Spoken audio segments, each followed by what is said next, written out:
कि देश में पिछड़ी जातियों की संख्या सर्वाधिक होते हुए भी इस बिल में उसका प्रोविज़न नहीं होना, ये देश की महिलाओं के लिए, पिछड़ी जाति की महिलाओं के लिए अच्छा संकेत नहीं है।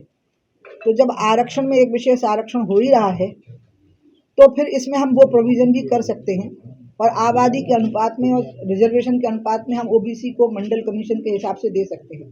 मैंने यहाँ तक सुझाव दिया कि जो मंडल में मुस्लिम जातियाँ भी लिस्टेड हो गई हैं पिछड़ों में, उनकी महिलाओं को भी इसमें जगह मिल सकती है। कल जब मुझे खबर लगी आ रहा है, सुबह खबर लगी कि आ ही रहा है, तो मैंने सुबह तुरंत प्रधानमंत्री जी को लिखा और याद दिलाया।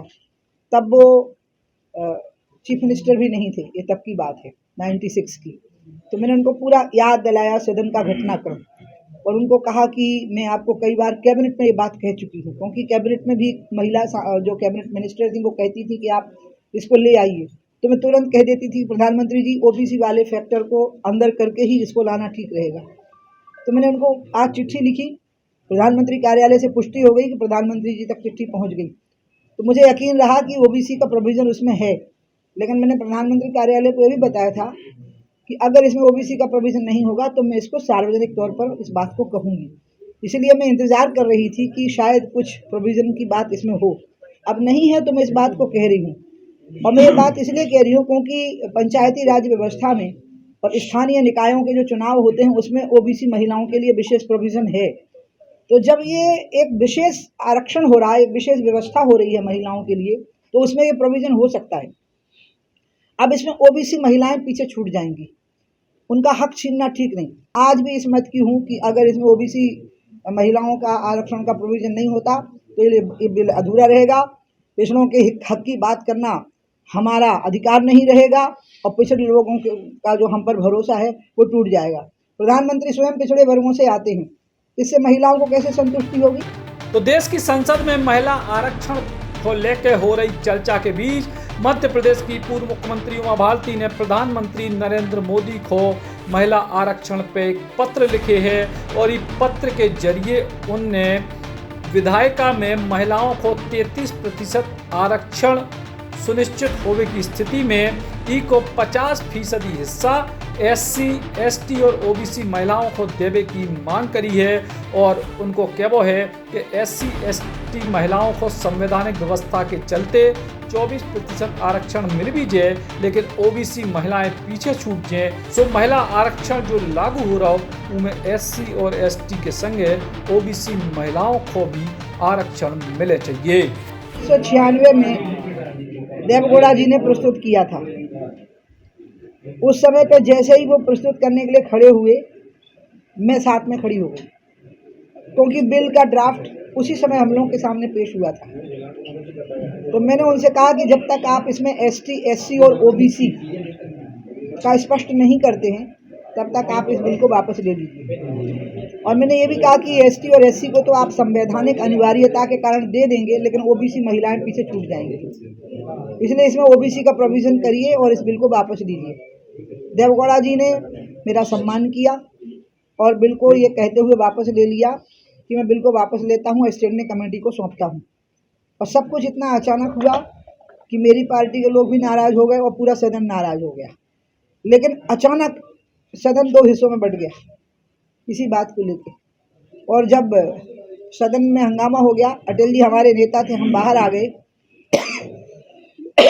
तो मेरे साथ जॉर्ज आ गए, मुलायम सिंह जी की पार्टी के लोग आ गए, नीतीश कुमार जी आ गए और हमारी पार्टी के लोग भी, पिछड़े वर्गों के जो सांसद थे वो मेरे पास में आ गए। और अटल जी ने मुझे पूछा कि क्या हो गया बेटा, तो मैंने उनको बताया कि देश में पिछड़ी जातियों की संख्या सर्वाधिक होते हुए भी इस बिल में उसका प्रोविज़न नहीं होना, ये देश की महिलाओं के लिए, पिछड़ी जाति की महिलाओं के लिए अच्छा संकेत नहीं है। तो जब आरक्षण में एक विशेष आरक्षण हो ही रहा है, तो फिर इसमें हम वो प्रोविज़न भी कर सकते हैं और आबादी के अनुपात में और रिजर्वेशन के अनुपात में हम ओबीसी को मंडल कमीशन के हिसाब से दे सकते हैं। मैंने यहाँ तक सुझाव दिया कि जो मंडल में मुस्लिम जातियाँ भी लिस्टेड हो गई हैं पिछड़ों में, उनकी महिलाओं को भी इसमें जगह मिल सकती है। तो इस बात पर जब स्टैंडिंग कमेटी को बिल गया तो जॉर्ज साहब का प्रस्ताव था कि मुझे ही अध्यक्ष बना दिया जाए स्टैंडिंग कमेटी का, लेकिन चूंकि मैं एक पक्ष थी, एक पार्टी थी, मेरा एक मत था, इसलिए डॉक्टर कामरेड गीता मुखर्जी को उसका अध्यक्ष बनाया गया। और हर बार पार्टी के प्लेटफॉर्म पे मैंने मुद्दा उठाया और अटल जी और आडवाणी जी ने मेरा हमेशा साथ दिया। हर पार्टी की राष्ट्रीय कार्य समिति की बैठक में मैंने मुद्दा उठाया। जब मैं मिनिस्टर थी तो एक दो बार अटल जी ने इस बिल को लाने की बात कही तो मैंने कहा कि आप ओबीसी के प्रोविजन के बिना मत लाइएगा इस बिल को, नहीं तो मैं सदन में भी इसके विरोध में खड़ी हो जाऊंगी। तो इसलिए किसी ना किसी वजह से वो रुका रहा। मैंने आज कल जब मुझे खबर लगी आ रहा है, सुबह खबर लगी कि आ ही रहा है, तो मैंने सुबह तुरंत प्रधानमंत्री जी को लिखा और याद दिलाया। तब वो चीफ मिनिस्टर भी नहीं थे, ये तब की बात है 96 की।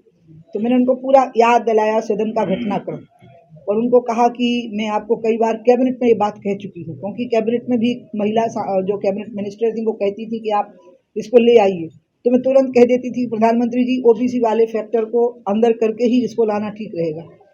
तो मैंने उनको आज चिट्ठी लिखी, प्रधानमंत्री कार्यालय से पुष्टि हो गई कि प्रधानमंत्री जी तक चिट्ठी पहुंच गई। तो मुझे यकीन रहा कि ओबीसी का प्रोविज़न उसमें है, लेकिन मैंने प्रधानमंत्री कार्यालय को ये भी बताया था कि अगर इसमें ओबीसी का प्रोविज़न नहीं होगा तो मैं इसको सार्वजनिक तौर पर इस बात को कहूँगी। इसलिए मैं इंतज़ार कर रही थी कि शायद कुछ प्रोविज़न की बात इसमें हो। अब नहीं है तो मैं इस बात को कह रही हूँ, और मैं ये बात इसलिए कह रही हूँ क्योंकि पंचायती राज व्यवस्था में और स्थानीय निकायों के जो चुनाव होते हैं उसमें ओबीसी महिलाओं के लिए विशेष प्रोविज़न है। तो जब ये एक विशेष आरक्षण हो रहा है, एक विशेष व्यवस्था हो रही है महिलाओं के लिए, तो उसमें ये प्रोविज़न हो सकता है। अब इसमें ओबीसी महिलाएं पीछे छूट जाएंगी, उनका हक छीनना ठीक नहीं। आज मल्लिकार्जुन खड़गे ने इसके पक्ष में बोला, लेकिन इसी कांग्रेस पार्टी ने उस समय पर मेरे को बहुत डांट पिलाई थी, और बीजेपी, कांग्रेस और वामपंथी सब एक थे कि बिल को पास करो और निर्विरोध पास करो। और मुझे इसके लिए अपराधी माना गया 15 साल तक कि मेरी वजह से वो बिल निर्विरोध पारित नहीं हो पाया। तब कांग्रेस भी इसमें शामिल थी कि कोई ओबीसी आरक्षण की जरूरत नहीं है। आज पता नहीं क्यों कांग्रेस ने अपनी रंगत बदल ली और अपना कलर बदल लिया, लेकिन मैं आज भी इस मत की हूँ कि अगर इसमें ओबीसी महिलाओं का आरक्षण का प्रोविज़न नहीं होता तो ये बिल अधूरा रहेगा। पिछड़ों के हक की बात करना हमारा अधिकार नहीं रहेगा और पिछड़े लोगों का जो हम पर भरोसा है वो टूट जाएगा। प्रधानमंत्री स्वयं पिछड़े वर्गों से आते हैं, इससे महिलाओं को कैसे संतुष्टि होगी? उससे संबंध होता तो महात्मा गांधी जी ने ही सबसे ज़्यादा दलितों के हितों की बात कही थी। अगर बाबा साहब अम्बेडकर के बराबर ही किसी ने दलितों के हित की बात कही थी तो वो उस व्यक्ति ने कही थी जो स्वयं दलित नहीं था। इसलिए संवेदनाओं का जाति से संबंध नहीं होता और संवेदनाओं से जातियों की संतुष्टि भी नहीं होती। जरूरी होता है कि उनको हक मिले, उनको अधिकार मिले। मध्य प्रदेश में भी मैं शिवराज जी को अब कहने ही वाली हूँ, तो ठीक है, दिल्ली में जो हो गया इसके खिलाफ अभी बात चलेगी, अभी अभियान चलेगा अभी आज से। लेकिन मध्य प्रदेश में जब आपने 50% आरक्षण की बात कही है तो दीजिए, और इस 50% आरक्षण में आप आधा हिस्सा निकालिए पहले बाहर, और उसमें एसटी, एससी और ओबीसी महिलाओं का प्रोविज़न करके विधानसभा की सीटों को आप तय कर लीजिए। पहले पार्टी के लेवल पर तय कर लीजिए और दिखाइए, पहले अपनी पार्टी का चरित्र दिखाइए, उसका कैरेक्टर दिखाइए। इसके लिए ज़रूरी नहीं है कि तुरंत आरक्षण लागू करने की व्यवस्था हो। मन के अंदर अगर ये बात होगी तो ये हो भी सकता है, क्योंकि मध्य प्रदेश पूरे भारत का नाभिकीय केंद्र है, मध्य में है। यहाँ से ये बात शुरू होनी चाहिए और ओबीसी महिलाओं को यहाँ विधानसभा में 50% सीटें महिलाओं को मिलनी चाहिए, और उसमें एसटी, एससी और ओबीसी का जो हिस्सा है वो 50% होना चाहिए। और उस 50% में भी जिस प्रकार की हिस्सेदारी संवैधानिक व्यवस्था में है वैसी होनी चाहिए। और इसमें जो मुस्लिम तबके की वो महिलाएं जो मंडल कमीशन में चिन्हित हो गए हैं मुस्लिम तबके पिछड़े वर्ग के तौर पर, जैसे सब्जी बेचने वाले हैं और अन्य जो मुस्लिम समाज के जो अति गरीब परिवारों के लोग हैं वो उसमें चिन्हित हो गए हैं, तो उनके परिवारों की महिलाओं को भी उसमें स्थान दिया जा सकता है। तो मैं प्रधानमंत्री जी से मैंने बहुत आग्रह किया है उस पत्र में, वो पत्र मैं आज आपके बीच में बांट रही हूँ। और मैंने हमेशा पार्टी के प्लेटफॉर्म से उठाया और इसको पार्टी ने कभी मेरी बगावत नहीं माना, बल्कि अटल जी ने मेरी भावनाओं का बहुत सम्मान किया। क्योंकि मैंने अटल जी को, मैं अंत में ख़त्म कर रही हूँ आपके सवालों के लिए, मैंने ये कहा था कि आपकी 13 दिन की सरकार बन के रह गई, इसलिए तो देवेगौड़ा जी की सरकार बनी, क्योंकि पिछड़ी जाति के लोगों ने आपका साथ नहीं दिया, वो आपका विश्वास नहीं करते, भरोसा नहीं करते। अगर आपको उनका विश्वास और उनका भरोसा जीतना है तो आप पहले ये सुनिश्चित करिए कि आप उनके साथ हैं, क्योंकि जितनी पिछड़ी जातियों के लोग हैं ये हिंदुत्व विरोधी नेताओं के साथ जा रहे हैं, चाहे वो बिहार में हो और चाहे वो यूपी में हो।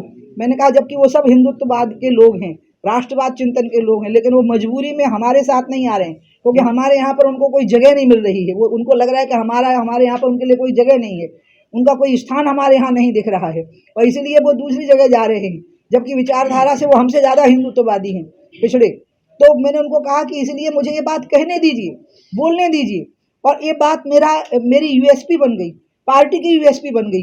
यूपी में मुझे इसी बात पे घुमाया गया कि मंडल और कमंडल, राम और रोटी दोनों उमाने एक कर दिए हैं। बिहार में भी इसी बात पे घुमाया गया, और अद्भुत बात हुई कि इस बात में सारे लोग इस बात पे एक रहे, चाहे मुलायम सिंह की पार्टी हो, चाहे नीतीश कुमार की पार्टी हो, और हमारी भारतीय जनता पार्टी का एक बहुत बड़ा तबका था जो इस मामले में मेरे साथ बना रहा। तो मुझे खुशी है, गर्व है, अभिनंदन है कि महिलाओं का आरक्षण आ गया, लेकिन इस बात की कसक है कि इसमें ओबीसी महिलाएं वंचित हो गई, और मैं इस अवसर को उनको लाभ नहीं मिल पाया, इसके लिए प्रयास जारी रखूँ। की पार्टी के बिल का आप विरोध लॉन्ग कर रहे हैं भिजवाना लॉन्ग, और आप कह रहे हैं अभियान इसके खिलाफ आज से ही चलाया जाएगा। नहीं, खिलाफ नहीं होगा, इसके पक्ष में होगा कि ओबीसी महिलाओं को स्थान मिले।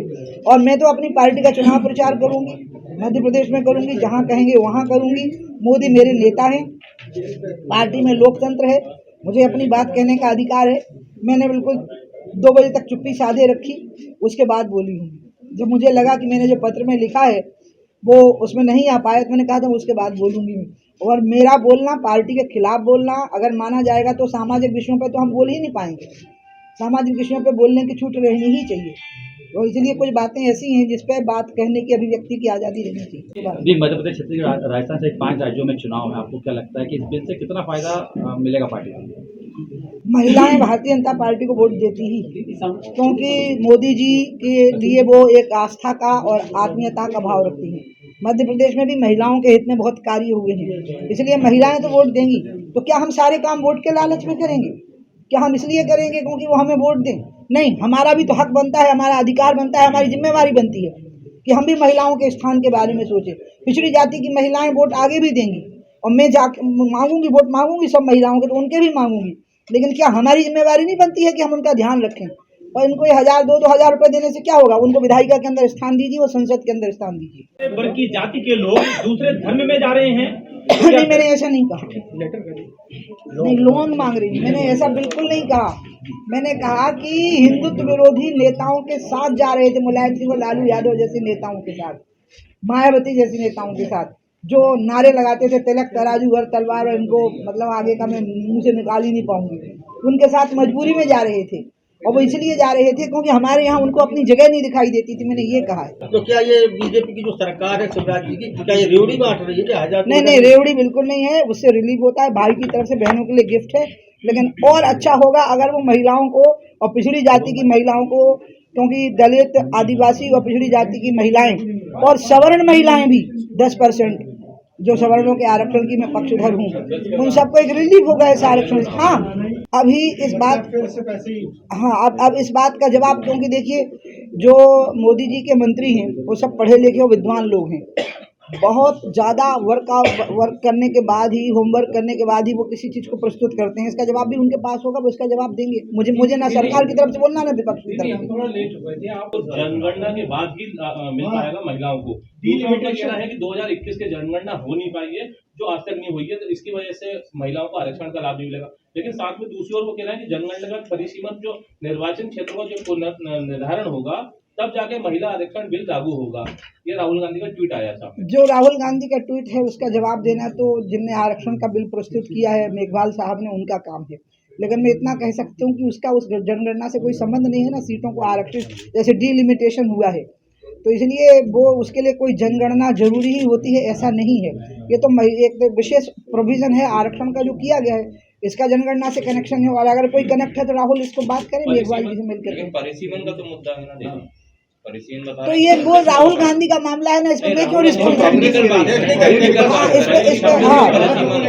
इस पर सरकार की तरफ से। तो क्या महिला आरक्षण 29 में या बाद में मिलेगा? अभी इसमें जवाब सरकार की तरफ से आएगा, मेरी तरफ से नहीं। मेरा एक ही कहना है कि ये जब भी आवे, इसमें ST, SC और OBC महिलाओं का आरक्षण का प्रोविजन होना 50%, 33% को अगर आप 100 मान लें तो उसमें 50 सीटें ST, SC और OBC की होना। 29 तक बात जारी है, मिला के जुमला रहेगा कांग्रेस का।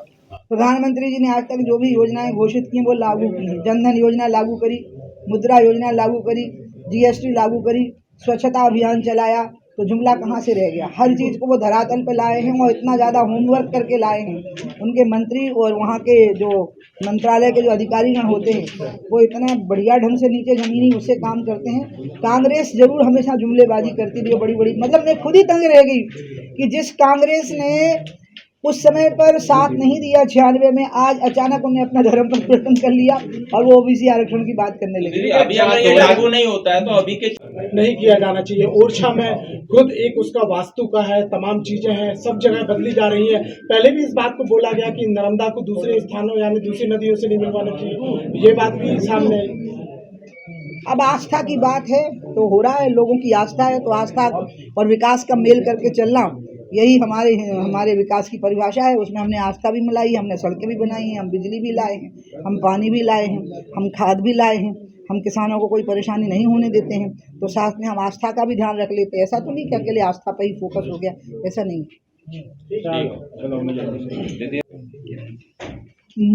मेरे को क्या लग रहा है कि महिलाएं वोट देती ही हैं और हम फायदे को ध्यान में रख करके नहीं बोल रहे हैं। हमने बहुत सारे काम इसलिए नहीं किए हैं कि हमें फ़ायदा होगा, हमने बहुत सारे काम इसलिए किए हैं कि लोगों को इसका लाभ मिलना चाहिए। लेकिन मेरा ये कहना है कि हमारी ये जिम्मेवारी बनती है कि हम उनका ध्यान रखें। आज पिछड़े वर्ग बहुत बड़ी संख्या में बीजेपी को वोट देते हैं, इस आरक्षण में उनका प्रोविज़न नहीं भी करेंगे तभी उन्हें वोट दे देना है, लेकिन हम उनके अधिकार से वंचित करके उनके साथ अन्याय कर रहे हैं, गलत कर रहे हैं।